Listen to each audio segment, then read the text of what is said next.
Hello everyone, and welcome back to my channel. And today, we're going to be doing something a tiny bit different today. I said that twice. Shit. Today, we're going to be doing something different, and that means that you can all fear for your lives. Today, I'm going to give you a little overview of the contents of a new world that I'm making. Now, you may recall, for those who used to watch back in the early times of my channel, you may recall that I did do something similar to this, where I told you all of the races, the magic system, the other things. Well, I pretty much just attributed my success to if people liked that or not. I wasn't really doing it for me, and that was the first mistake, and that will never happen again. So this time, I'm mainly gonna do this for two reasons. One, I need a place to put my stuff. I have a Notion document, but that, you know, it's good. I'm still working on it. But number two, it's mainly to develop my ability to do landscape works, because my landscape drawings, they are dog ass, and I need to improve. So I feel like this is a great way. So if I need to do a location, I can drop lore on that location as I'm making it and doing such and such. But today, I'm going to give you a quick overview. So that means I'm just going to give you a brief history on what the world is, and pretty much telling you the quick overview of the magic system, and we'll go into some, like, locations, a few of them. I don't want to give y'all too much. I want to leave it to speculation? I don't know. What do you want from me? I don't know. But if for some reason you do not care about what I'm saying, there's going to be a piece of art in the background. I'm going to be drawing up a picture of my character.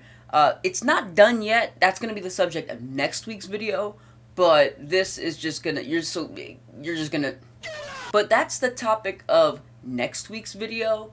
So you will mainly just see the line art and me coloring it in and maybe doing some slight rendering. I don't know. But yeah. By the way, this is my second take doing this. I did this the first time, and I did the same mistake that I did last time, which was just info dumping onto you guys with no emotion in my voice at all. It was early in the morning, but now it is about 6 o'clock, and I did my workout, and I'm fucking pumped! Damn, I think I peaked the microphone. I apologize. I don't mean to blow your ears off. Wait. So sit back, grab yourself some tea, I don't know what you drink, and chill out. Watch a cool drawing take shape. If not, listen to me ramble for, like 12 minutes. I don't know how long this video is going to be. I might take longer. Who knows? I get to do whatever I want. This is my channel, not yours. Fuck you. I'm sorry. Okay? I don't mean to yell at you. I'm sorry. I'm sorry, Daddy. Oh my God, bro. Oh, hell no. But with that, I think it's time to actually get into the video. So, let me introduce to you the...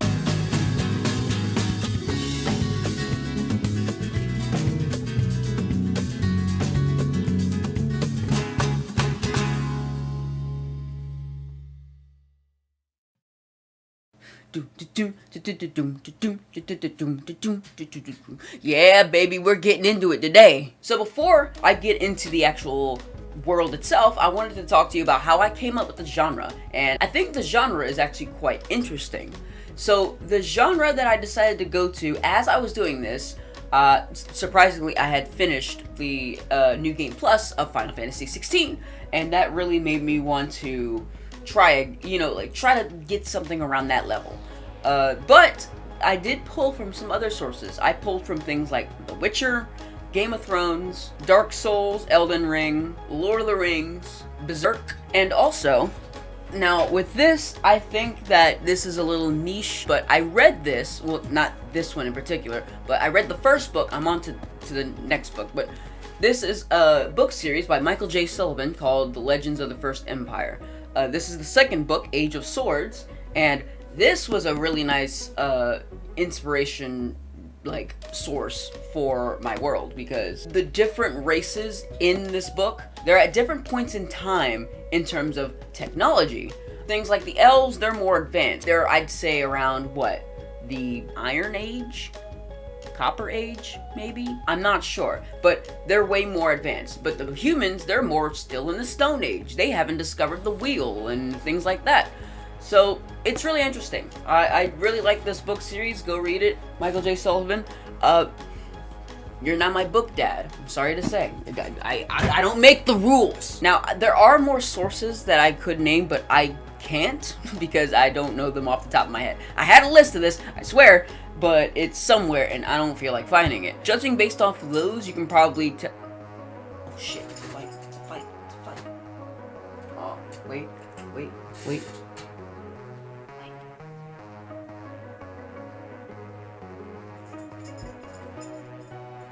Black Cat? Guess we won't be getting a fight today. Judging based off of just those sources, you can probably tell the genre I'm going for. It's gonna be about 75% dark fantasy with 25% high fantasy elements. That'll be more apparent as I drop more lore about it, but we're not gonna get into all of that today. But, now that we got the genre down, I'm gonna go into the main thing that makes this world run, and that is... So, the impact event is a major critical point in this world's history, and that is because it has caused the mutations of different humanoids to create different races. It has caused another mutation within those same humanoids, a few of them, that has caused them to be able to perform magic. So yes, magic is a limited feature in this world, but those who do have it can be overpowered, but not too overpowered to the point where they're immortal. It is the nexus of the arrival of a brand new monster that I created not too long ago, but a monster that is feared all across of Roarix, the Alien.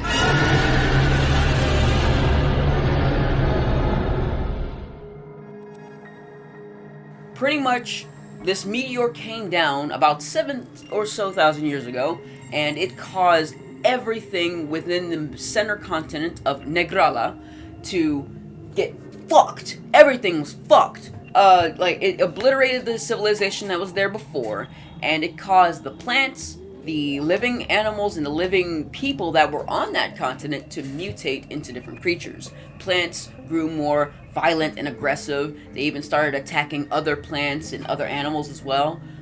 The animals were even worse. They become aggressive. They overeat. They sometimes kill for sport, and it's insane. But mainly the humanoids, they evolved into... Well, they didn't evolve. They were pretty violently transformed. You know how you see... I haven't seen Wolfman, the newest one that came out like last year or this year.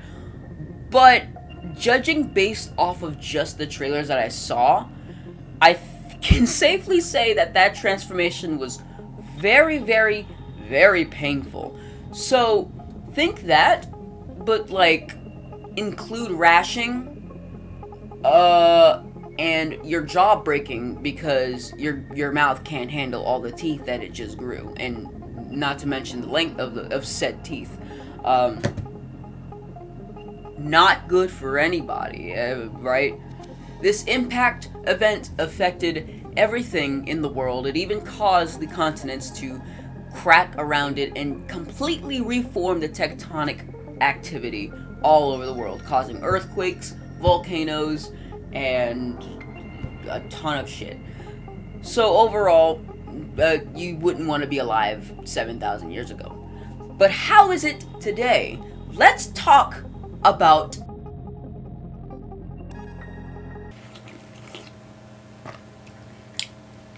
Damn, that water fresh as fuck, boy. So the magic system is comprised of mainly 12 different types, and they are all under that one country. The reason why there are 12 of them is because there are only 12 members that are a part of the Divine Circle, the leaders of said country that controls magic. These types of magic are... Now you might be asking me, hey Angel, where the fuck is necromancy? I want to be able to raise the dead for reasons, and I tell you that it is non-existent as of the modern times. And when I mean modern times, I mean the story that I'm writing that's set in this time.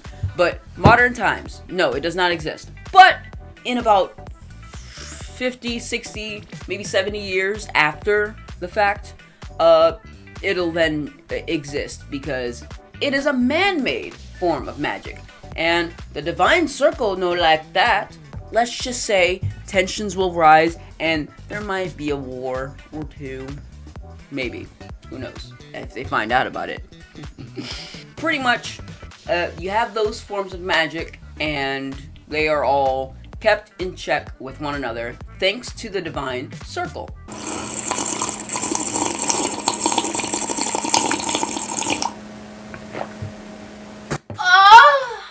Now, before we move on to the next category, I want to talk about some limitations. So, while these guys are very overpowered with their magic, it does come at a cost if used improperly. Cantrips are fine. They do no damage, and anyone can learn them no matter what school of magic you were taught underneath. So, like, anybody can use any cantrip ever made in the entire world. Fun times. Now, level 1 spells cause minimal strain. They just maybe get, they maybe start to feel like a little sore in their muscles, maybe a little, sort of like after you come after a workout. You feel sore, but you can still carry on throughout the day. So, if you use level 1 spells, and you use them quite often, I would say still be cautious, but you don't have to worry about anything. You can cast level 1 spells all live long day, and the most you'll go away with is like a slight headache. So you still want to rest, but it's when you get to levels 3 and 5 3 to 5 is where you get to the very bad, not very bad.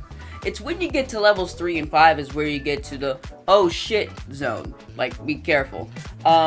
Because level 3 through 5 spells can, now if used once, if you use a single level 3 spell, you're Gucci. You'll probably feel that same, it'll be as if the peak of using level 1 and 2 spells, that'll be the lowest point for level 3 spells. So pretty much just like a slight headache. But if you balance your spells, your level 3 spells with other things, if you cast a level 3 spell and then you decide to cast a level 1 spell, and then if you're using constant level 3 spells over and over again, it's going to cause some damage, because then your body will start to lock up and you will start to feel pain. Not intense pain, and not even life-threatening pain at all. You'll just start to feel some pain in your body. Whether that's your body tensing up and you can barely move it, it's hard to move, or you get even more slightly stressful headache than the regular lightheadedness you feel. It can, pretty much level 3 through 5, be careful, especially with level 5. You definitely do not want to keep spamming level 5 attacks, because even just 2 castings of a level 5 spell could put you down. It is insane. I'm gonna work on these mechanics as I go along. This is still in its infancy. I haven't really touched up on this since I wrote it, but it can get quite bad at level 5. Be careful.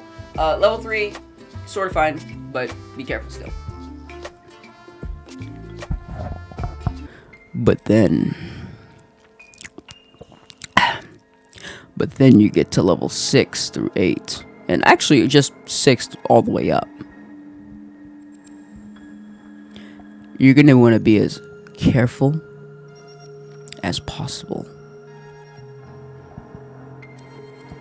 One miscast at level 6 through 8 or 9, whatever you want to go with. Isn't magic fun?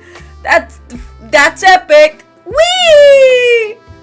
Now that we've had fun with magic, I think it's about the time for us to move on to the final part of this video, which is the mini locations. Not many locations, I only have 2 countries that I've made up, and in one of those countries, I've only ever fleshed out a lot. So, this will be a shorter one. But, we'll start off with broad strokes. We'll start off with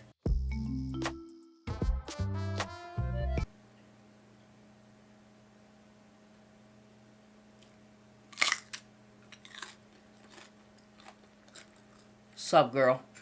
Sit.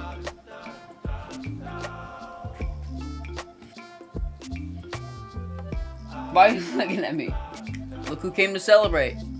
Well, it looks like he wants to stick around and actually listen to me ramble. So perfect! Why are you giving me the fucking side-eye, bro? So the first continent that I actually worked on the most, it is the Golden Continent.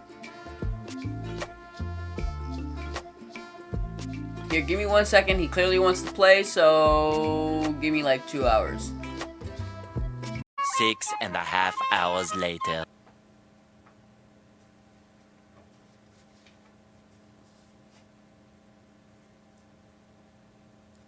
Well, that took longer than I thought. So pretty much there are 5 continents. Each one, I think, I did pretty well with the naming conventions. Aurea, which obviously comes from the word gold for gold, the Latin word for gold. It is the Golden Continent. It has the largest reserve of gold in the entire world. Averium, which is a very lush green continent, which comes from the word evergreen, and also ver, which is, ver from, green. You get the joke.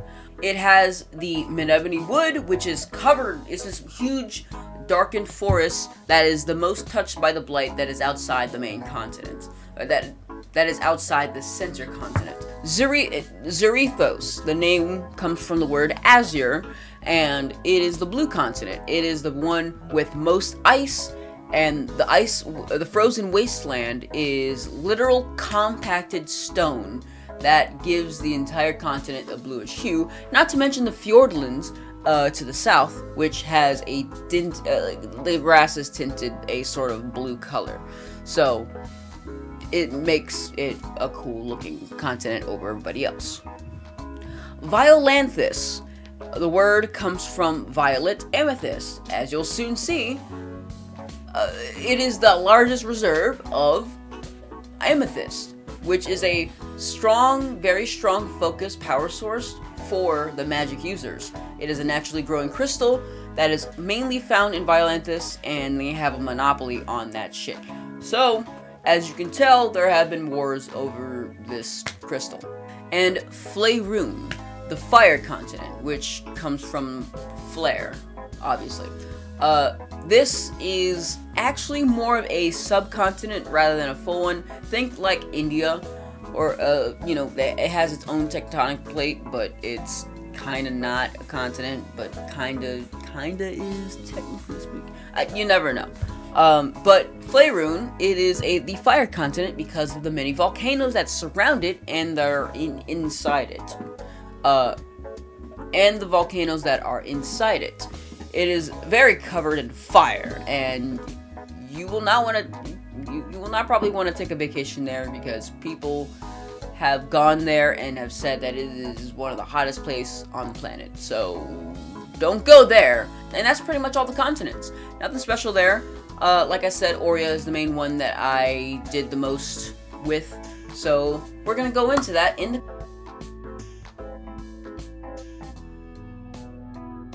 There are only 2 countries that I've actually somewhat fleshed out. I use the word fleshed out very loosely here because only one of them is like fleshed out. But we'll go to the one that is not fleshed out, and then we'll go to the next one. So on the continent of Aurea, there are 2 main countries plus an alliance of free cities, but we're not going to touch on that at all.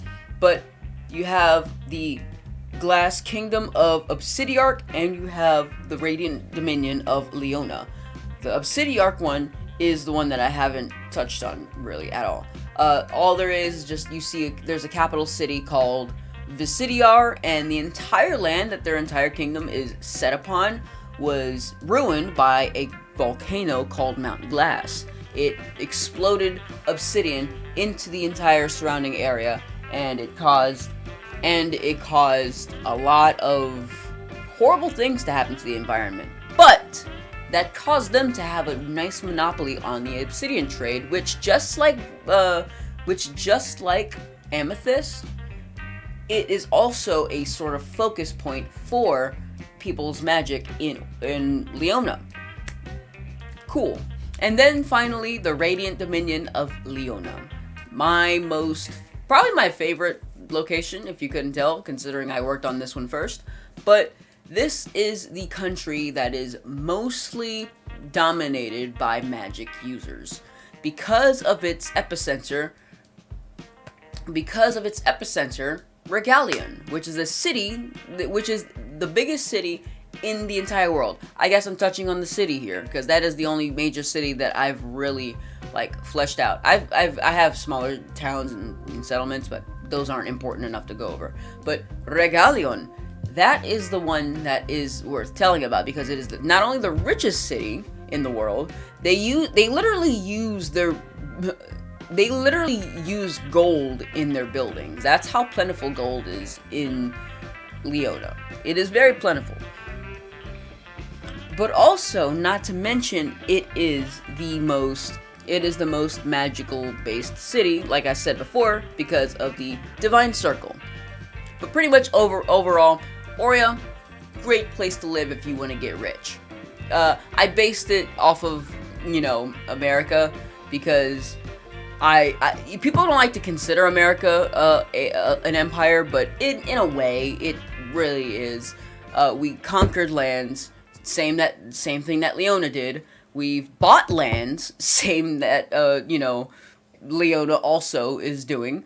But mainly the reason why the empire expands is not for total domination like you see all these other empires are, like big evil empire. No, they do it for financial gain. And if they see a land that is worth buying up, that can make them a lot of money, they will buy that land up, and also its people. Who cares about resistances? It doesn't matter. Get that bag, that's all that matters. Also, they have religious freedom, so it's cool, kind of, but they're really shady. They can be really shady, and probably because they explode people if they mix with other people who aren't magic users. That could be a reason, but that is pretty much all that I need to tell you about Leonum and therefore Regalion. Now, there's one more thing I want to mention before we end today's video, and that is that Regalion is the home place, like the actual birthplace of all magic users. It doesn't matter if someone is from another country or is from another part of the world or whatever. If they have magic abilities, they were born in Regalion. There's no ifs, ands, or buts about it. You can go back to your home country if you want to, after you have your kid, like after you're born or whatever, but you absolutely, number one, you can't mix with non-magic users, but also, you can't just have a baby like a magical baby outside of Regalion. Number one, the Divine Circle will find out, thanks to the parents' tattoos on their face, the sigils that are on their faces or on their bodies. They will find out, yes, they use the tattoos to monitor their people, their subjects. So, pretty much there's no avoiding it. You gotta bring your baby, if you're pregnant, you gotta bring that shit over here to Regalion so we can get it blessed, give it a certain magical sigil, and let them go about their business. That way, they can have a full monopoly over the magic magical world. Because we can't have them goddamn mudbloods mixing with us. Hi, Max, you're back. How was your bone? But I think that's pretty much what I'm going to call it for today. I hope you enjoyed me rambling on and, doing crazy shit. It's quite fun being able to finally tell people or tell others about my world. I've been sort of developing this world in secret for the past year and some months and some change, mainly through art, and then I decided to bring it all together in a world. But yeah, I tried the world thing before, like I said, but I was focused on everybody else's reaction. I wasn't doing it for me, but this one is 100% for me. So if you don't like it, fuck you. I'm sorry. I keep yelling at you. I know. I gotta control my temper, daddy. But if you weren't listening, first of all, how dare you? Secondly, I hope you enjoyed the art. Like I said, it's not done yet. That'll be for next week's video, and it's shaping up to be a drawing I'm quite liking. I'm getting through the rendering, and then I'll touch on the lighter detail, on the final details afterwards. But it is pretty much, I'd say, 70% done. Still got some stuff to do. Anyways, I'm gonna leave it off here. I hope you all enjoyed. If you stayed this far, give me a like. You know, it shows me that you appreciate the work that I do. I certainly would like it.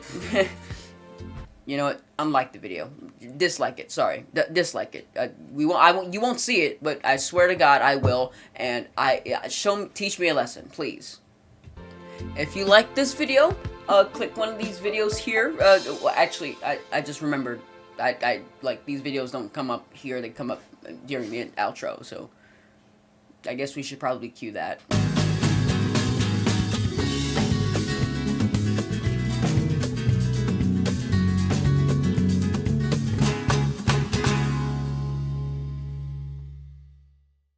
Look at this little drawing I made. I like it. This is a picture of one of the races. Pretty cool. Shit. Okay. I'm glad that none of the cats were under there. I thought I smacked her square in the face. That would have been bad.